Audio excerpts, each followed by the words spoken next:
Hey there, and welcome back to the channel. Today we're diving into something that's probably on your mind right now, whether you've thought about it consciously or not: building an emergency fund. If you've ever had that sinking feeling when life throws an unexpected curveball, like your car breaking down or an unplanned medical bill, then you know exactly how important this is. But let's be real, starting from scratch can feel a bit overwhelming. But don't worry, you're not alone, and I'm here to walk you through how to build that safety net for yourself, step by step.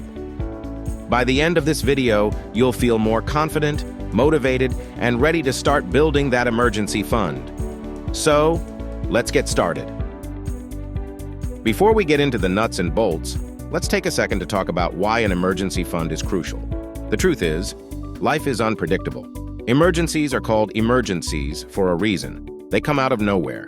Whether it's job loss, medical bills, home repairs, or any of the million other things that could happen, an emergency fund gives you peace of mind. It's like a cushion between you and the unexpected.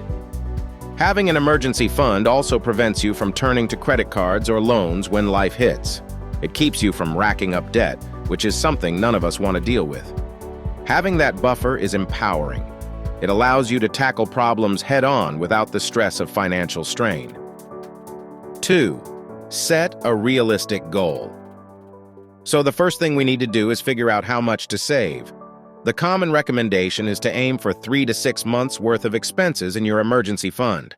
But let's be honest, when you're starting from scratch, that can feel pretty overwhelming. Instead of jumping straight into saving 6 months worth of expenses, break it down into smaller, more manageable chunks. Start by setting a smaller, realistic goal. Maybe it's $500 or $1,000. This way, you'll feel accomplished as you reach those smaller goals, which will keep you motivated to build it up further. You can always adjust as you go. If you start with a $500 target and you're able to save that up faster than expected, awesome. You can then set a new goal for a larger amount. This will keep you on track and avoid feeling like it's an impossible mountain to climb. 3. Track your spending and identify areas to cut back. Now that you have a goal in mind, let's talk about how to actually get the money to put into your emergency fund. One of the first steps is understanding where your money is going. Look at your expenses over the last couple of months and identify areas where you can trim the fat.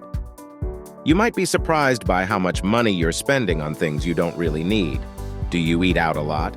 Maybe cutting back on dining out and cooking more at home could free up some cash. Are there subscriptions you forgot you even had? Streaming services, gym memberships, or apps you don't use as often as you thought? Cancel those and watch your savings grow. The goal here isn't to live like a monk or deprive yourself entirely. It's to be more intentional about where your money goes. A lot of times, just recognizing where you can cut back can unlock a lot of potential for savings. 4. Automate your savings. One of the best things you can do for yourself when building an emergency fund is to automate the process. Set up an automatic transfer from your checking account to a savings account each week or month. Even if it's just $25 or $50, it adds up over time, and you won't have to think about it. If you have a specific day that you get paid, set it up so that your savings are automatically deducted the same day. That way, you're treating it like a non-negotiable expense. The money gets moved before you even have a chance to think about spending it. The best part? You can still make small adjustments as you go. If you find yourself in a position to save more, increase the amount that's automatically transferred. The more you get in the habit of automating, the easier it will be to build that emergency fund without stress. 5. Pick a safe and accessible savings account. Okay, so you've decided how much to save and you're automating the transfers. But where are you going to put that money? A high-yield savings account is a solid option. You want a place that's safe, easy to access when you need it, and where your money can grow a little bit over time. Most banks offer high-yield savings accounts with interest rates that are higher than traditional savings accounts, which is awesome because your money will earn you some passive income while it sits there. And here's the thing. This fund isn't meant for long-term investment. You don't want to throw your emergency fund into the stock market or into something risky. The goal here is easy access and safety, no risk. 6. Stay consistent and patient. Building an emergency fund from scratch is a marathon, not a sprint. It's going to take time, but consistency is key. Even when it feels like progress is slow, keep going. You've already made the decision to secure your future, and that's the hardest part. Here's the truth. It's easy to get distracted. Life will throw distractions your way. But remember, this fund is for you.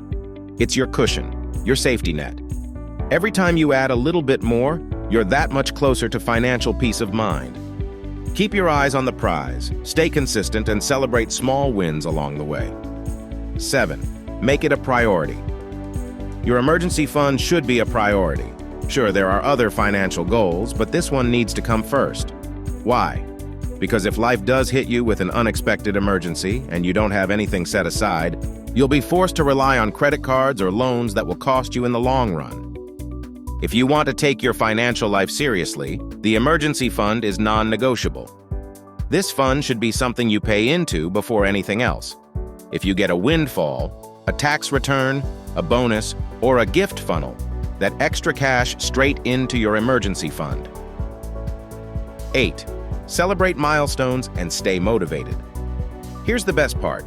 As you build your emergency fund, you'll start to feel more confident and less stressed about the future. And every time you hit a milestone, whether it's your first $100 or your first $1,000, take a moment to celebrate.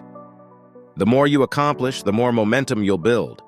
Trust me, seeing that balance grow over time is incredibly motivating. And when you hit your final goal, you'll feel an immense sense of pride and security. Remember, this is a journey, not a race. Keep going, stay disciplined, and know that you're building a solid foundation for your future. All right, that's a wrap for today. I hope this video has given you some practical tips and the motivation to start building your emergency fund. Remember, you've got this. Start small, stay consistent, and celebrate every win along the way.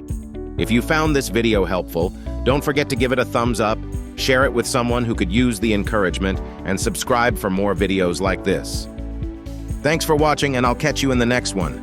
You're building something incredible for yourself, so keep it up.